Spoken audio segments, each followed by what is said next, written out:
people, it really establishes what they feared so often. I have a grandson who's afraid to get out of bed at night because he thinks there's somebody under the bed that's going to grab him.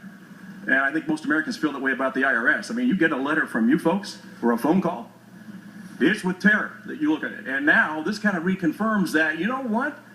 They can do almost anything they want to anybody they want, anytime they want.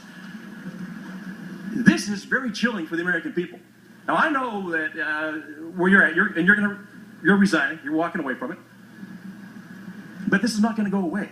This is a Pandora's box that has been opened, and I don't think we can get the lid back on it.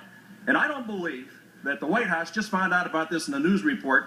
The president happened to grab a TV shot or just read Mr. George's report and said, you know what, anybody heard about this before?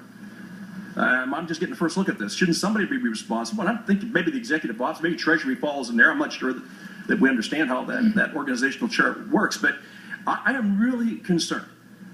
Now, I got to tell you, where you're sitting, you should be outraged, but you're not. The American people should be outraged, and they are. And this committee, this has nothing to do with political parties. This has to do with highly targeted groups. This reconfirms everything that the American public believes. This is a huge blow to the faith and trust that the American people have in their government. Is there any limit to the scope of where you folks can go? Is there anything at all? Is there any way that we could ask you, is there any question that you shouldn't have asked? My goodness, how much money do you have in your wallet? Who do you get emails from? Whose sign do you put up in your front yard? This is a tax question? And you don't think that's intimidating? It's sure as hell intimidating. And I don't know that I got any answers from you today. And I don't know that what Mr. George did is great work. But you know what? There's a heck of a lot more that has to come out in this.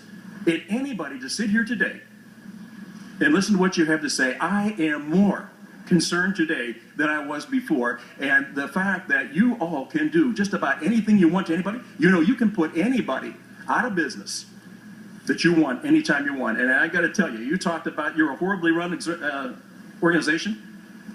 If you're on the other side of the fence, you're not given that excuse. And when the IRS comes in, you're not allowed to be shoddy. You're not allowed to be run horribly. You're not allowed to make mistakes. You're not allowed to do one damn thing that doesn't come in compliance. If you do, you're held responsible right then.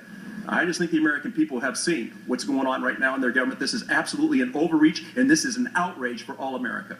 I yield back. All right. Mr. Griffin is recognized for 5 minutes.